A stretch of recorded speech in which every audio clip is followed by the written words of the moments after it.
WF representing Palace, so let's tell you about Palace. Rolling straight to the ceiling, crowns and crystals, top flight journeys, dishing out malice. Hold up, South London's grandest, far from bandits. Anything earned for a goal of elevation, just passing the team over here might finish like bright future we can't vanish. SE25 any day, that's SELHURST.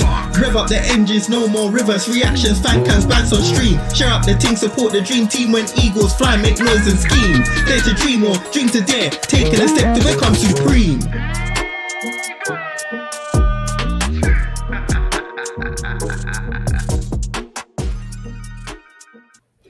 Yes, guys, welcome back to Eagle-Eyed Football, and welcome back to another match preview. Crystal Palace versus Everton at home at Selhurst Park. It's going to be a good game. Yes, I am here on my ones because Rich is on another stream. But we'll go through it. I have not got anything prepared, so this is going to be a waffle session, but it is what it is. Big up everyone in the chat. So, big up Dog. Is IRL content happening soon? Potentially. There could be some more football videos, in real life football videos. Nate calling, Tristan Van Disney got me, and Tristan's so passionate in the five-a-side game. Nate getting bodied at the Power League. There will be more stuff like this. Do not worry. New name for Dan and Nikki is Uncle Dan and Nikki the Smurf. Yes, they are brothers. And big up Chairman. Everton at home. They had an amazing draw against Liverpool. Is this probably the worst time to play them?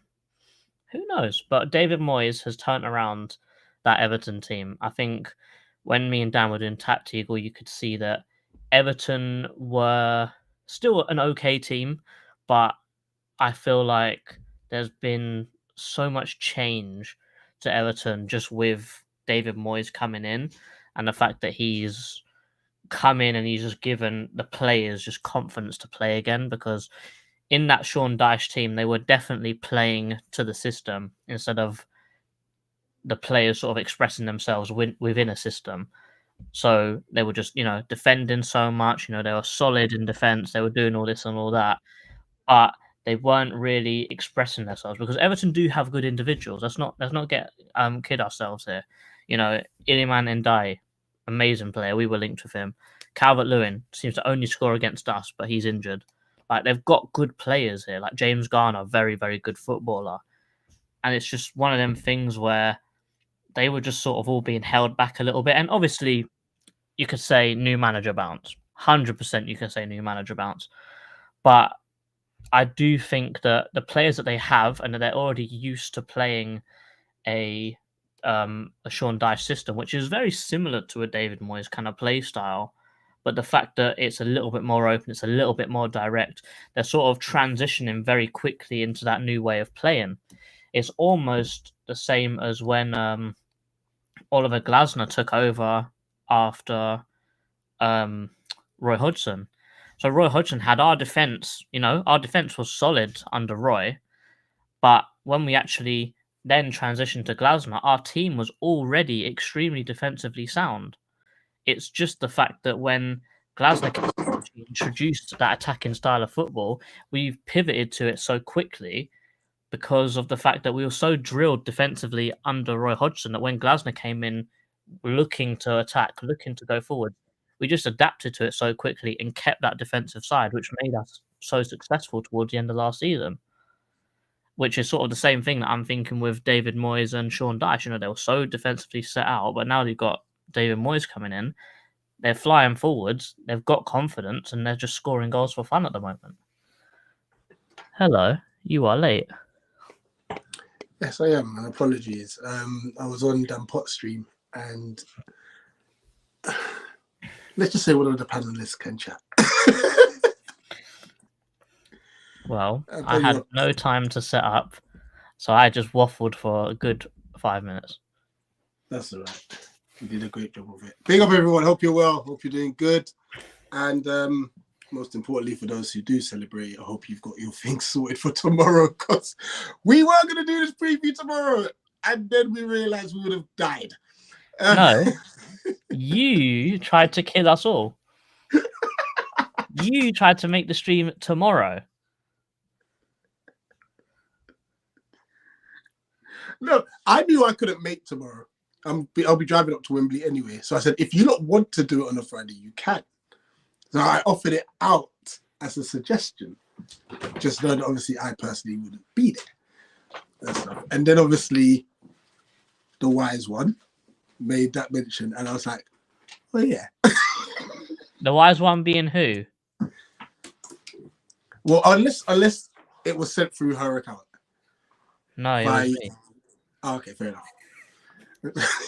So yeah, I accept. I accept it. It's my fault. Sorry, guys. I nearly got the whole team killed. Yeah, brick of the week goes to this guy. Anyway, It it is Everton on Saturday, which wasn't going to be an easy game to start off with. They were brilliant yesterday. To be fair, they were really good. That finish from Tarkowski was unreal. But they have now got two big players out for the game on Saturday. Now, whether that helps us or not is another matter, because we tend to become Palace when the odds are in our favour. And obviously our home form is terrible. But them missing out on Decore, who decided to celebrate in front of the Liverpool fans, which was hilarious. And obviously Ndiaye injured himself as well, means they're both out for the game. Let me go through a list of everyone that's absent for our upcoming game. Cool. Mangala, injured.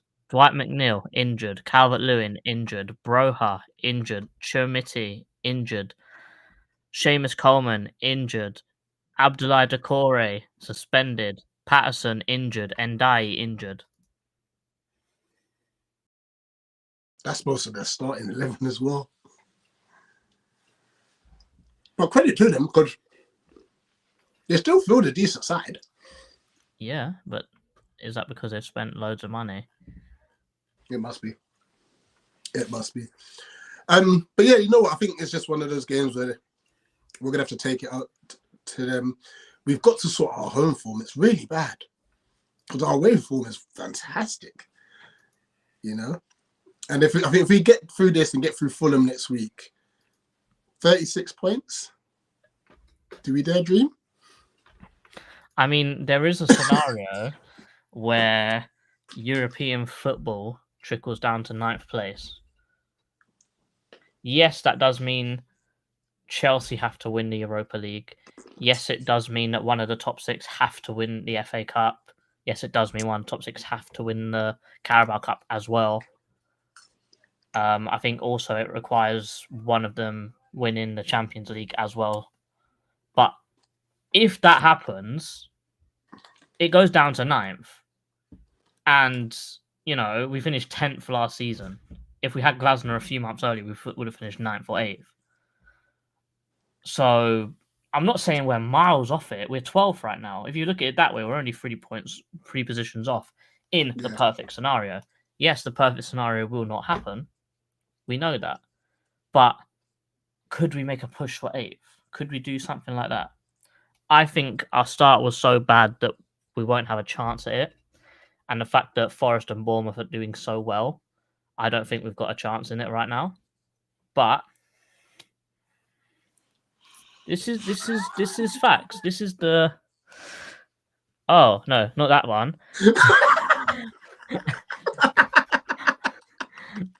I just said Nicky and Nate being brothers. I didn't see the last bit.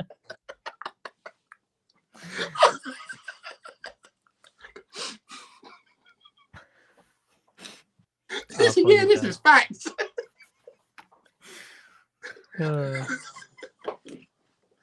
Sorry, you were saying?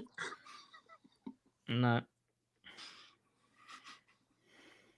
What was facts? They are brothers.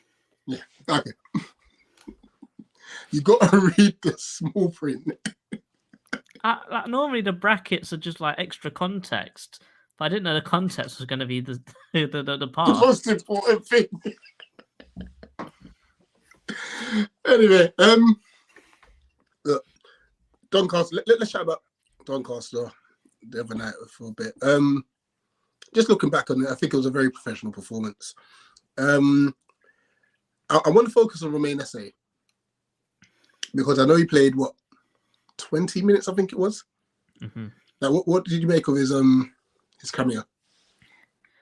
I mean, it's similar to the Brentford game in when he came on, the game was dead because we literally just scored our second goal. And like you could tell he came on trying to make something happen, but everyone else was just like, oh man, we got a 2-0 up, we ain't doing nothing. So it was like my guy he looked like he was trying too hard when you was adding the context of the whole team. But you know, I don't think he looked bad. I don't think he looks amazing. But you could tell there's a player there. He just needs the players around him to play like they care again. Because at that moment in the game was dead. The game was finished. We were saying, yeah, 2-0, calm. That's it. But obviously he came on wanting to prove himself. And unfortunately, no one there was to help him do that. So there were times where he picked up the ball and he was looking for runners and everyone else was just chilling. And then he tried to dribble through their whole team. Granted, he had a good go at it a few times. But the only time that he really started to play well was the last 5 when França came on, because he was someone that was also going forwards. So that's what I'd say about Esse. Good player, but he just needs to be played when there's something on the line, not only when there's nothing to play for. Yeah, but I mean, we ended that game with Esse, França, and Mateta. I'm not gonna lie, that excites me. And I'm hoping we can see it for a longer period of time. Because even with França, I mean, I was annoyed that he only played for 4 minutes or 5 minutes. But even when he came on, it was sharp. It was popping it around. He had that one dribble as well. I think to myself, yes. Like, it's just, and that's the thing that we've been missing. Like I said, just players that run with the football. We've got the runners in behind now. We've got the hold-up play. We just need players who just commit players whilst running. You know? But yeah, let's run through some comments. Right. Make sure you read them properly.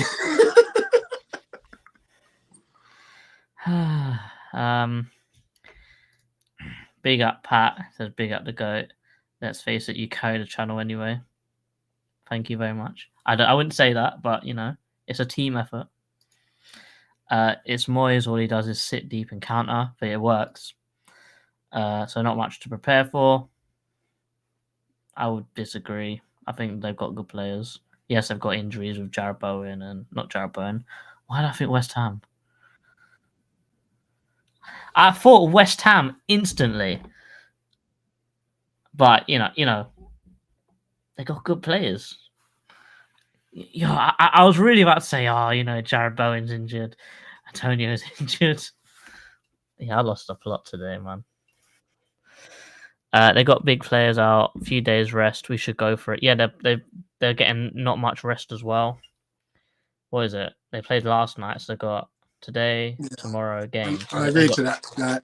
The emotional side to it as well. Like what that probably took out of them emotionally to get that equaliser last. And also the equaliser was 98, so they played 8 minutes of added time in the second half, and they played 4 minutes of added time in the first as well. So they played a 102-minute game. And now they've only got 2 days to recover before they travel from Merseyside all the way down to London as well. Yeah. Yes, they'll probably fly, but like, it's still traveling. That's a lot. But we are rubbish against Everton. We've only beaten them 4 times ever. Yeah. Yes, we've drawn with them 7 times. So out of all the times that we played against them, I think we've played against them 20. I think Dan said 28 times. We've drawn 7 and we've won 4 and we've lost like 14. So we're rubbish against them home and away. Decore is suspended now. That's going to be massive for us because he's normally the one that causes loads of problems. I'm going to miss players. Nikki and Nate being brothers explains everything. In brackets, the trims. That is very rude to say, the dog, and I think you should apologize for what you've caused.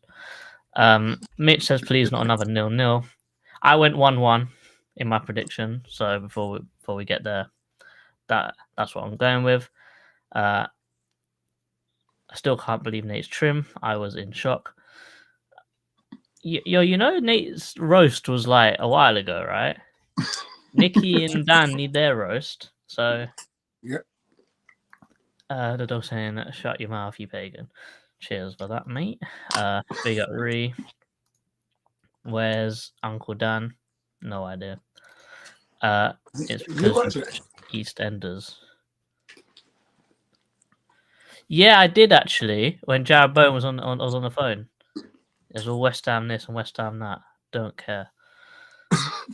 And also, most of the people I played football with today were all West Ham fans, so that's very annoying. No. Palace ain't leaving London till April. Really? Can't be right. Surely not. I'm double checking this one. That might be, because let's see, Fulham. So Fulham, Villa at home, Millwall at home, Ipswich at home, Southampton away April 2nd. So you're not wrong. I never said the trims are bad, JC. How rude, how greedy. Big up the frog. Wait, so we got the dog, we got the cat, and now we got the frog. Big up your damn selves. Dogs have got a competition now. No, the frog is mad. Let's get the combine out of the way, actually. Why not? I mean, for this one, I know we normally do it, injuries don't matter, but injuries are such a big thing now for Everton. Do we do it with the injuries as well? Let's do both. Okay. We got no guests, so I'm saying with the current form right now, is Henderson a better keeper than Pickford? But also, do we get 3 Everton players in our team? We do if we go 3 at the back. So we want to go 3 at the back. Yeah. If we do our formation... Yeah. Okay. In goal, do we do Pickford or Hendo? Do Hendo for the meantime, but this may only change because of our rule. Mm-hmm.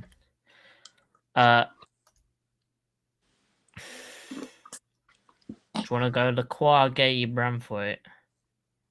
That's the 3, yeah. And Gay would just play on the right.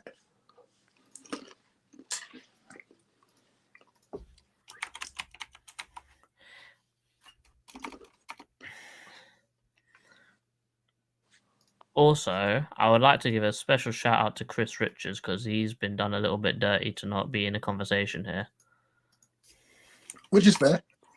But Bradford is quality, though.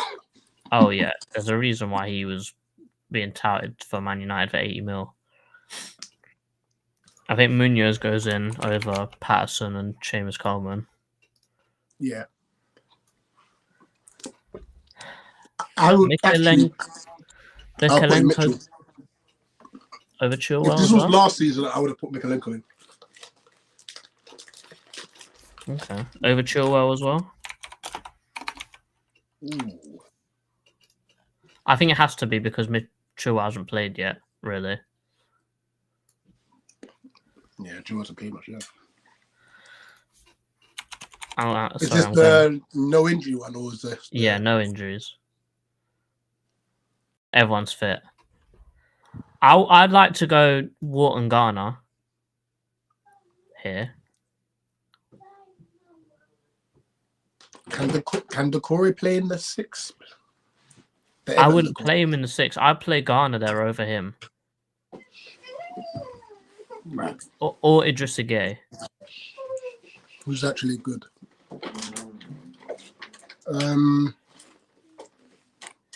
That's a tough one. Because then, obviously, we're trying to squeeze. Because then, that's what I was thinking. Do we then just go Pickford? Oh no, I was make the thinking. goal. I was thinking you could literally go. You could do it simple here. You could have Bramthwaite and you put Garner in there. You put Iliman and Dye on the left, and then that's their three. Okay, that works. And then you put Eze on the right. Yeah, that works. Oh, but if there's no injuries, do we not chuck in Dwight McNeil? He literally had one good game against us, didn't he? I think that's a solid season, to be fair.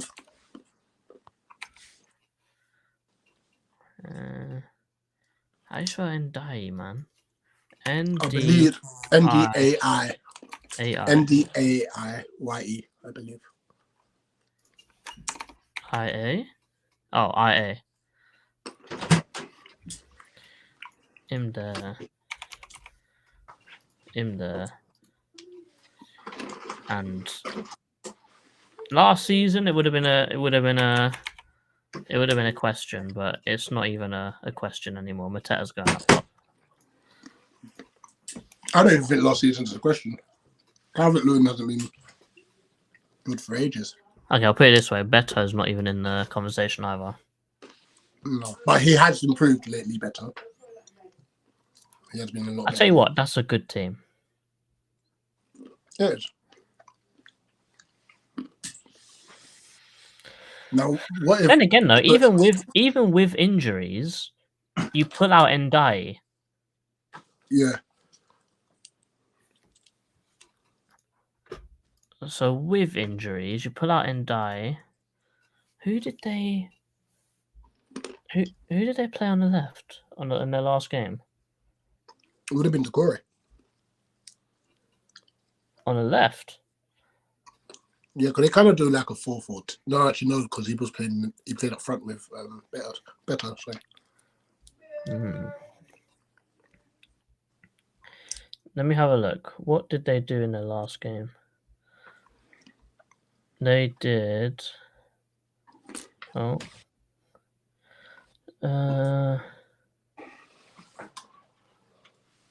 Yeah, they didn't die, didn't they? Who did they bring on?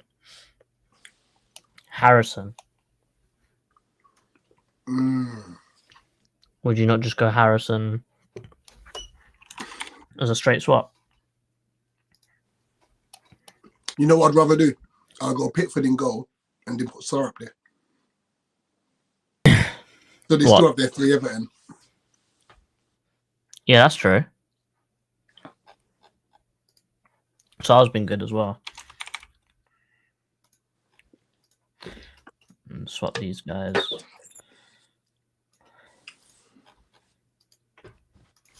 At least we've hit the 3. There you go. Bosh. Still not a bad team. Yeah, seems fair. A dog here saying Mikalenko TM is useless. No, he's not. No, it's not useless, but Mitchell's been better than Mikalenko this season. And Pat saying big up to you.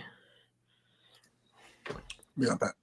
You know, Pat, since you said he's Mr. Muscles, my guy's been going gym. That's all I'm saying.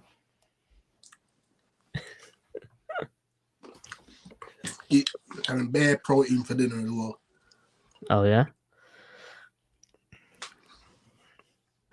Before it used to be bare mornings. I've been good. Yeah, this guy is a takeaway merchant. But you know what? The takeaway is not even his worst part. It's the damn fizzy drinks. That's your problem, bro. Yep. I've been better, though. Apart from today. Bro had his cheat day on a Thursday. Yeah, because I'm going to be on the road tomorrow, so my cheat day is normally Friday. So I'm not even going to have time to... Bro's not going to have time to cheat. That sounds wild. I had it a day early. Rich, give us a food review on whatever you're eating, because bro's munching right now. So, cause I actually might go gym right after this. So I'm having pistachios. Bro's eating nut. That's crazy. No, you said that, not On me. stream. On stream. I said I'm having pistachios. Thank you. On stream. Then I'm gonna hit the gym.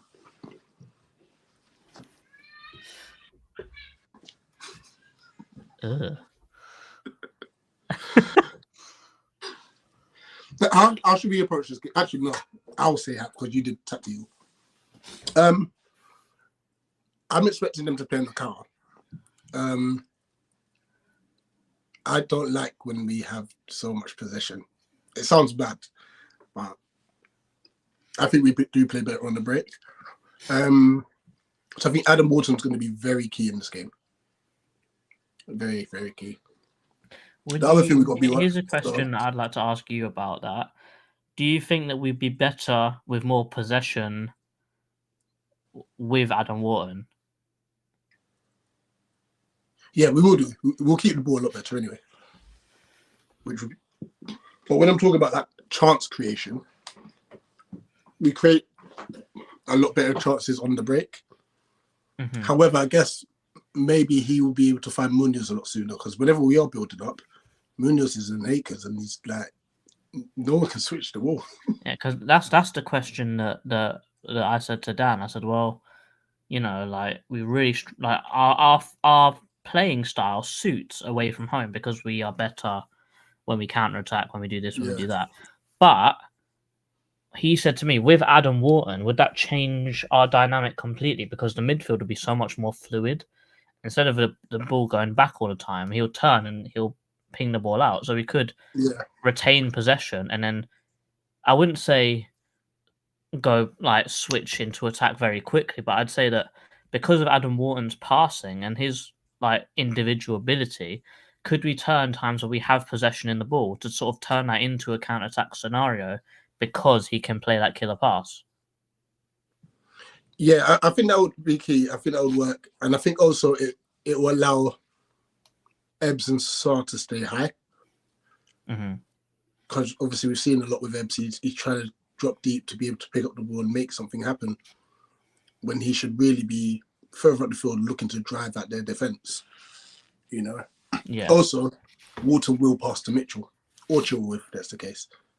So that gives us the width on both sides. You know? Did you think Ebbs passes to Mitchell? I mean, to Chilwell? I think he does. Is he racist?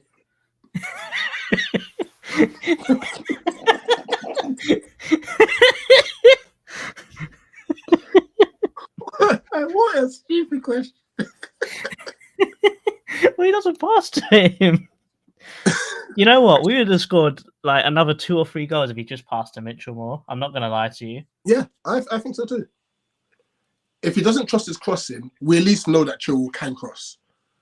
And so I just feel like even if we don't score goals, we will create 2 or 3 chances in the game by just him passing to Mitchell.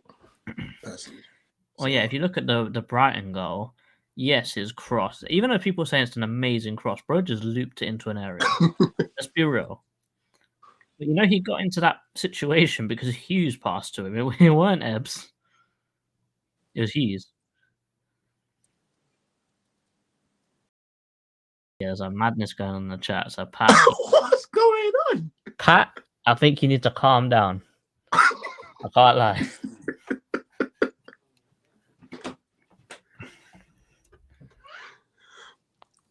I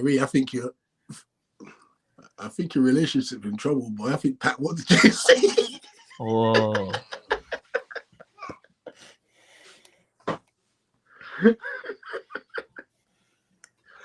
Hey, he's Mr. Still Your Man.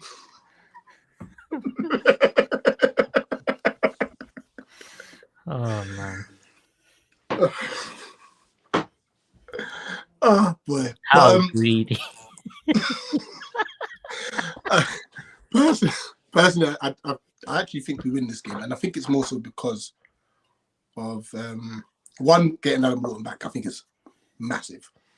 And them not having Decore, who's a constant problem. Or Calvert-Lewin. Yeah.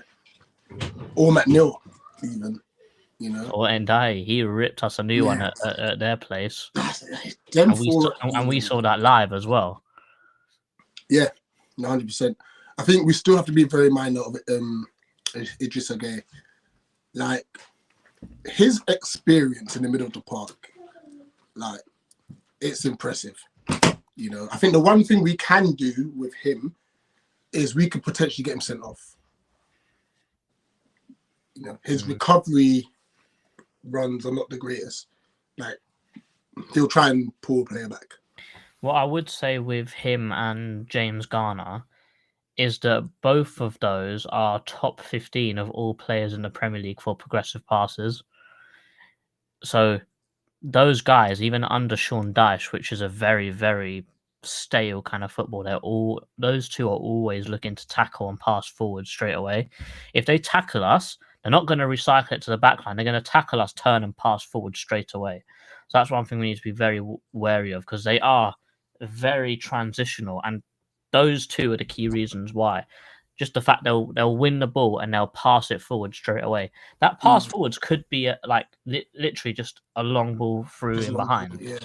Like, they've got a good both. Idrissa Gueye's passing range isn't as good as James Garner, but they'll still knock it into areas just to run into. Yeah. But does having a back five counter that? I think it does, personally. Yeah, I think it does, and it also counts it because, like I said, Decore is that link man.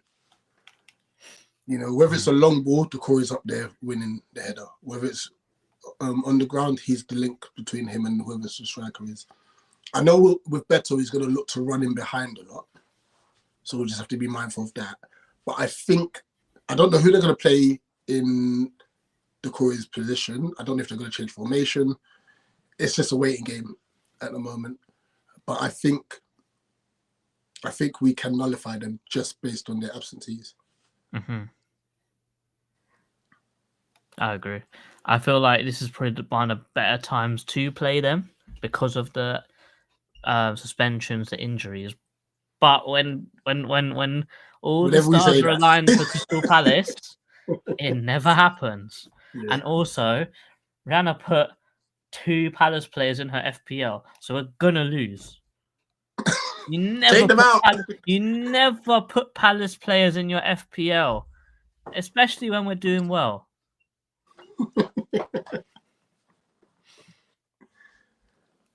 Which 2 were they, really, by the way? And I might have to allow it. Mateta is one of them, and I think Henderson's the other one. I respect it. You know what? Yeah, when I actually looked with her, Mateta is the most informed striker on the game right now, and Henderson's the most informed goalkeeper in the game right now. Wait, what? You've been shafted. What? I'll take my ring off. Don't test me.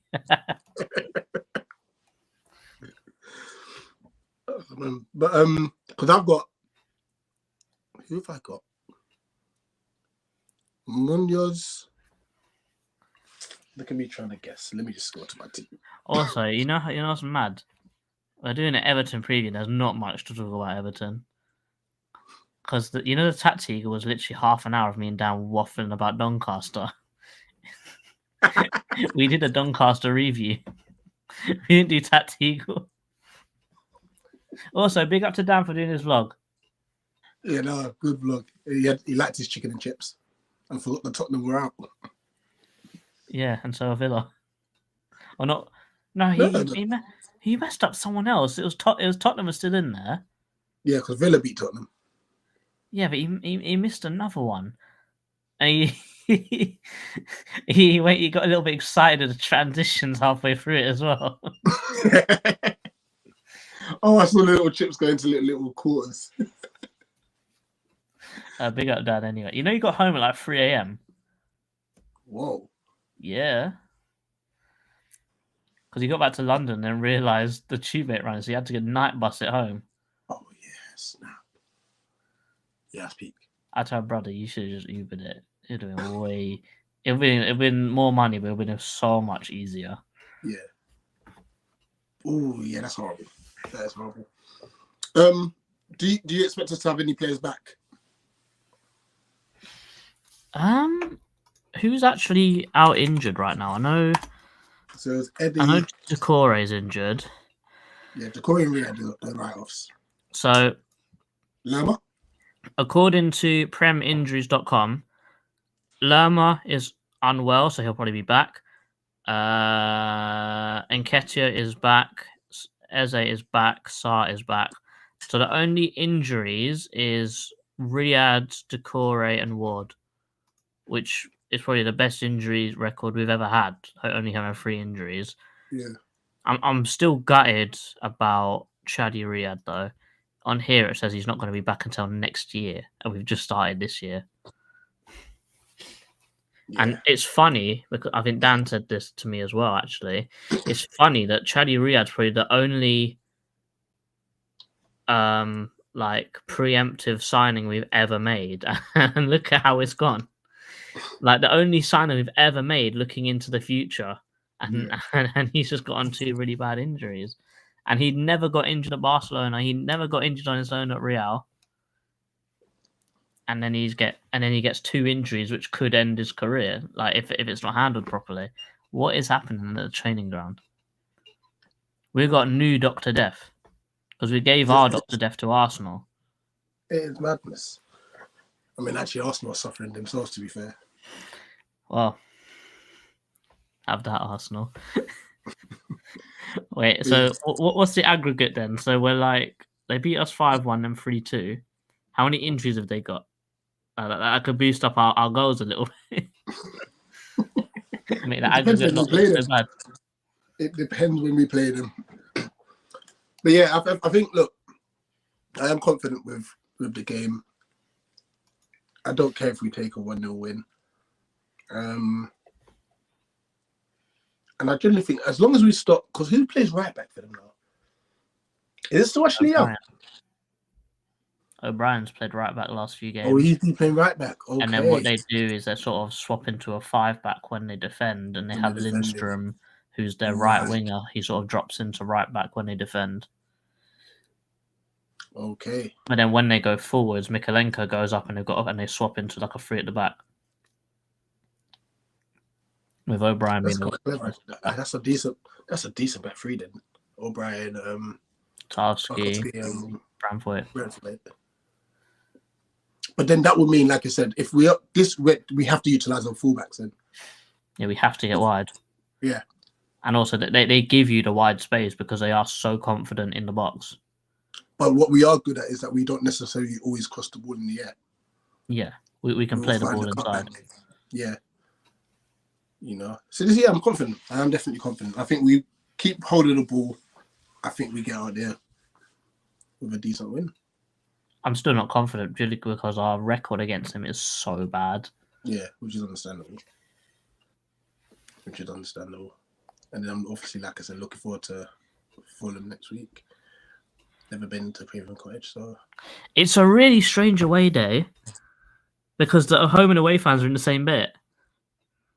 Yeah, it's really weird. So like the away fans are like down the end, but then the home fans are like at the start. So you've got to walk through all the Fulham fans if you get there late. Yes. Yeah, and you got to walk through a park. That's cool, I guess. And the walk back to the station's long because there's just bare traffic, like people traffic.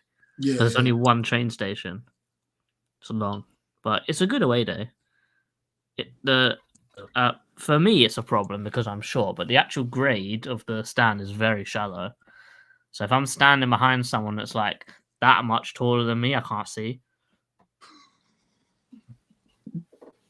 And guess what? Most people are not that much taller than me. They're about that much taller than me. You might need to bring that stool. I'll just stand on the chair. Like what the kids do. Guys, put your score predictions in the chat. How do you see this game going Saturday evening? It's a shame. I'm driving up to Colchester, so that's why I'm missing the game. Colchester? Why? Traditional wedding. It's one of his friends getting married. Pat is saying 2-1 to the Palace. Rich, what is your score prediction? 2-1 Palace. Copy and back. Check my Discord. Fairs. Fairs. Then again, did Pat put his predictions in before you? We'll never know. I'm going 1-1. I'm not confident. I think we've been on such a good run. Is it about time it ends?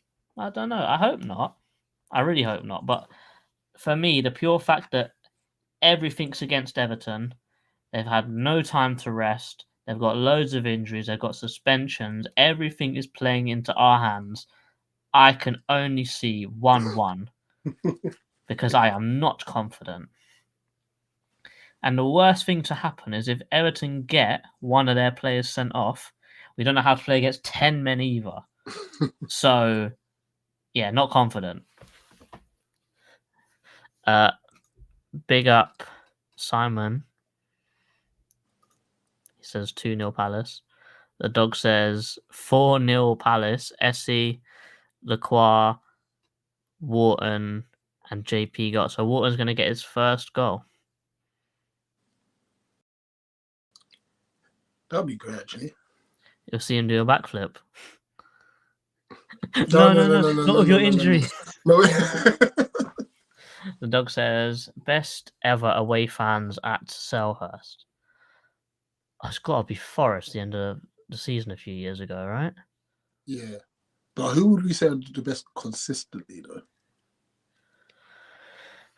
I mean, both Forest and Villa had great away fans because of the circumstances. Yeah. I mean, it can't be Fulham because they all sat down in the away end. I don't know, if I'm honest with you. Normally Liverpool all right. But is that because when we were in the box, we were right next to them, so we can only hear them? Yeah, I think probably. that I don't know. One that sticks out to me actually is the Grimsby fans in the cup a few years ago, because I know they had the whole Arthur, but I thought they were really good.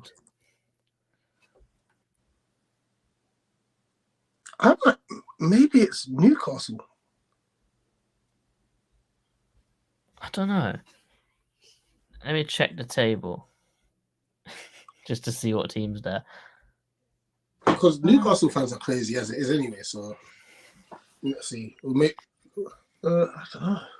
It's a good question, actually. I think if you talk about one-off games, I'd say Forest. Yeah, that one was incredible. Yeah, that one of one. That damn song is still stuck in my head. That was amazing. It was a great day of football. I would probably say Liverpool because I think that they've actually had, like, even before the game, they actually did quite a few good away days. Maybe a West Ham shout. That's what I was thinking. Newcastle, West Ham. Dog saying you'll think we have a brighter future than West Ham. I think this was from Dan Potts. He did a thing in Hammersmith, and D and Lawless were having a back and forth about who has a brighter future.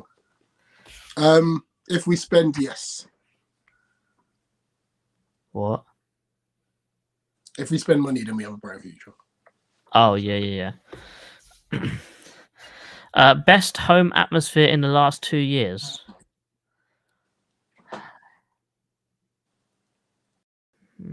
Do you know who I found? Like, it only happened when they scored. It's got to be Villa at home though. We smashed them 5-0. Oh, our best over. That's fair.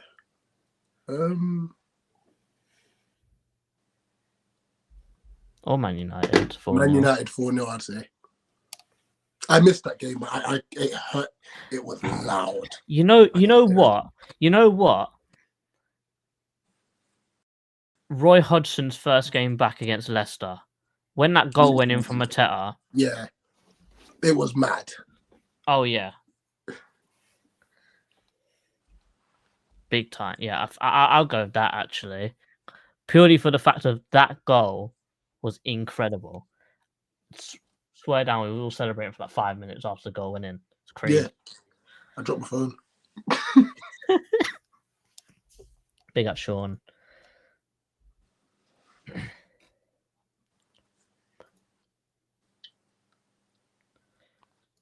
Final one before we round out. Best individual performance from a player other than Eze and Ali.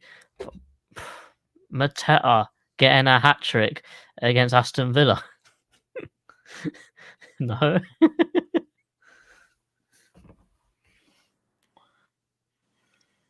Yeah, I can't. I'm just I mean, you could say maybe Adam Wharton's had a good games for us. I mean, then again, though, there's no time frame on this one, so you could say Wilfried Zaha and just say all of his good games. Dwight Gill for Crystal Ball. I don't know. That's a tough one. Jordan Ayew, West Ham, Boxing Day with that goal. Yeah. Just for the goal. Or maybe Jordan Ayew against Watford at home. Scored 2 goals. That was a good game. That was, yeah. Like, that's a difficult question. Because to be honest, I don't think I'd even... No, that's a lie. I think Eze's performance against Leeds when Hodgson took over was incredible. That was mad. Him and Elise that did. Oh my gosh. That might be our best away performance, actually.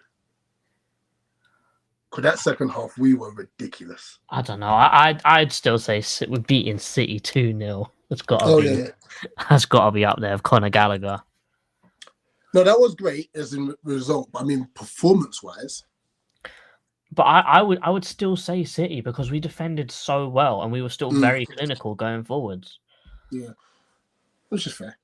Yeah, Liverpool away, Benteke 2 goals, Coutinho free kick.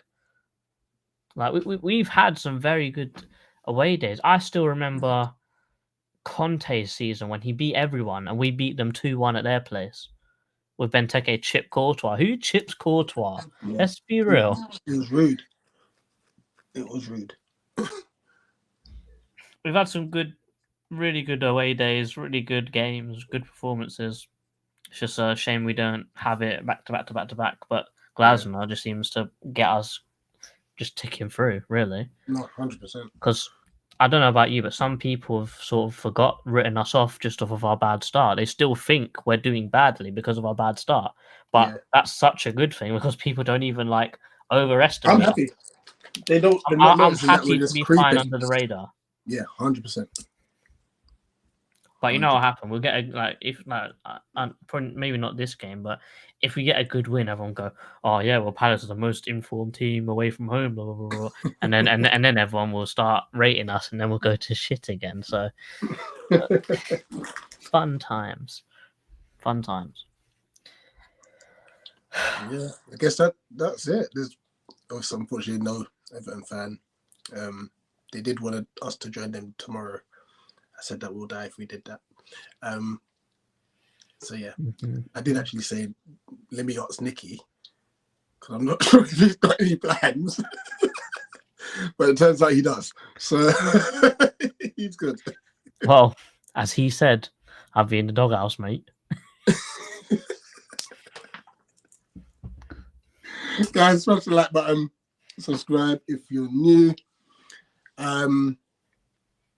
We'll be looking up for the fan cams. Obviously, I'm not there at SELHURST, but I'll send one through at some point. I don't know if I'm driving back from Colchester at the time. Yeah, we'll still be there to if fan comes. Don't you worry. Yes, I'll make sure someone through. And yeah, hopefully we can get another 3 points. Up the palace. Eagles.